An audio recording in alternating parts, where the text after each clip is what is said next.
ಅವರ ಸಿನಿಮಾನೇ 3 ದಿವಸದಿಂದ ರಿಲೀಸ್ ಆಗುತ್ತೆ, ಅದು 3 ದಿವಸದಿಂದ ಹೌಸ್ಫುಲ್ ಆಗುತ್ತೆ, ಬೇರೆ ಕನ್ನಡ ಸಿನಿಮಾಗಳಿಗೆ ಜನ ಬರ್ತಾ ಇಲ್ಲ, ಇದಕ್ಕೇನಂತೀರಿ? ಏನ್ ಹೇಳೋದು ಸರ್ ಗೊತ್ತಿಲ್ಲ. ಅಂದ್ರೆ ಒಂದೇನಂತ ಹೇಳಿದ್ರೆ ಒಂದ್ ವಿಷಯ ನಿಜ, ಆ ದರ್ಶನ್ ಸರಿಗಿರುವಂತ ಫ್ಯಾನ್ಸ್ ಅಂದ್ರೆ ಅದು ಯಾವ ರೀತಿ ಅಂತ ನಮಗೆ ಅದನ್ನ ಕ್ಲಿಯರ್ ಆಗಿ ಎಕ್ಸ್ಪ್ಲೈನ್ ಮಾಡೋಕ್ ಬರಲ್ಲ. ನೀವು ಎಷ್ಟೇ ದುಡಿದ್ರು, ಎಷ್ಟೇ ಒಳ್ಳೆ ಸಿನಿಮಾ ಕೊಟ್ಟರು, ಏನೇ ಮಾಡಿದ್ರು ಅದನ್ನ ನೀವು ಗಳಿಸೋದಕ್ಕೆ ಸಾಧ್ಯ ಇಲ್ಲ. ಅದು ಹೇಗೆ ಅಂತ ಅದು ಫಾರ್ಮುಲಾ ಗೊತ್ತಿಲ್ಲ. ಸೊ ಜನರ ಮನಸ್ಸಲ್ಲಿ ಏನಾಗ್ತಿದೆ, ಅವ್ರು ಯಾಕೆ ಆ ಸಿನಿಮಾ ನೋಡ್ತಾ ಇದಾರೆ, ಯಾಕೆ ಬೇರೆ ಸಿನಿಮಾ ನೋಡ್ತಾ ಇಲ್ಲ, ಅದು ನಂಗೆ ಅರ್ಥನೇ ಆಗ್ತಿಲ್ಲ. ಬಟ್ ಐ ಥಿಂಕ್ ನಾವು ಕೊಟ್ಟಿದ್ದಲ್ಲ, ಸೊ ದೇವ್ರು ಕೊಟ್ಟಿದ್ದು. So let him celebrate. But ಒಂದಂದ್ರೆ ಒಂದ್ ವೇಳೆ ಅವರಿಂದ ತಪ್ಪಾಗಿದ್ರೆ ಇಷ್ಟೊತ್ತಿಗೆ ಅವ್ರು ತುಂಬಾ ತಿದ್ಕೊಂಡಿರ್ತಾರೆ ಅಂತ ಅನ್ಸುತ್ತೆ.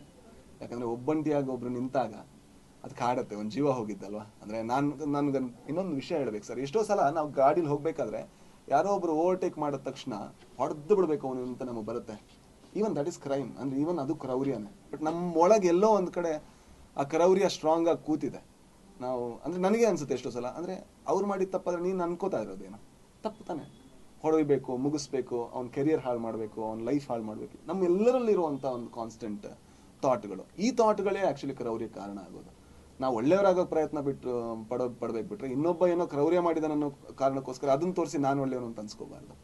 ಅಂದರೆ ನನ್ನ ಮೈಯಲ್ಲಿ ಗಲೀಜಿದೆ, ಒಬ್ಬ ಜಾಸ್ತಿ ಗಲೀಜಾಗಿದ್ದಾನೆ ಅನ್ನೋ ಕಾರಣಕ್ಕೆ ನಾನು ಕ್ಲೀನ್ ಅಂತ ಅನ್ಕೊಳ್ಳೋದು ಕ್ಲೀನ್ ಅಲ್ಲ ಅನ್ಸುತ್ತೆ. ಇದು ಎಲ್ರಿಗೂ ಒಂದು ಪಾಠ, ನನಗೂ ಒಂದು ಪಾಠ.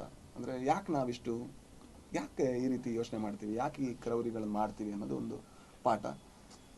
ಐ ಥಿಂಕ್ ಎಲ್ಲರೂ ಕೂಡ ಇದರಿಂದ ತಿದ್ಕೋತಾರೆ. ಎಲ್ಲಕ್ಕಿಂತ ಮುಖ್ಯವಾಗಿ ದರ್ಶನ್ ಸರ್ ಏನಾದರೂ ಇದರಲ್ಲಿ ಪಾಲಾಗಿದ್ರೆ ಅಫ್ಕೋರ್ಸ್ ಅವರು ಅದನ್ನು ಖಂಡಿತ ತಲೆಗೆ ಹೋಗುತ್ತೆ, ಖಂಡಿತ ನೋವನ್ನು ಅನುಭವಿಸ್ತಾರೆ. ಬಟ್ ಒಂದು ಜೀವ ಹೋಯಿತು, ಅದು ಒಂದು ಚಿಕ್ಕ ಮಗು ಬರಬೇಕಾದ ತಂದೆಯ ಜೀವ ಹೋಯಿತು ಅನ್ನೋ ತುಂಬ ಖೇದಕರ ಅಷ್ಟೇ. ಸರ್ ಕೊನೆ ಪ್ರಶ್ನೆ, ಮುಂದಿನ ಸಿನಿಮಾಗಳ ಬಗ್ಗೆ ಅಪ್ಡೇಟ್ ಕೊಡ್ತೀವಿ. ಮುಂದಿನ ಸಿನಿಮಾಗಳೇ ಕನ್ನಡದಲ್ಲಿ 2 ಸಿನಿಮಾ ಮಾಡ್ತಾ ಇದ್ದೀನಿ. ಅವ್ರು ಅಪ್ಡೇಟ್ ಕೊಡದೇ ಇದ್ದ ಕಾರಣದಿಂದ ನಾನೇನು ಕೊಡೋಂಗಿಲ್ಲ. ಜೊತೆಗೆ ಇವ್ರು ಜಗಳ ಆಡ್ತಾ ಇದ್ದಾರೆ. ಜೊತೆಗೆ 45 ಒಂದು ಸ್ವಲ್ಪ ದಿವಸ ಬಾಕಿ ಇದೆ.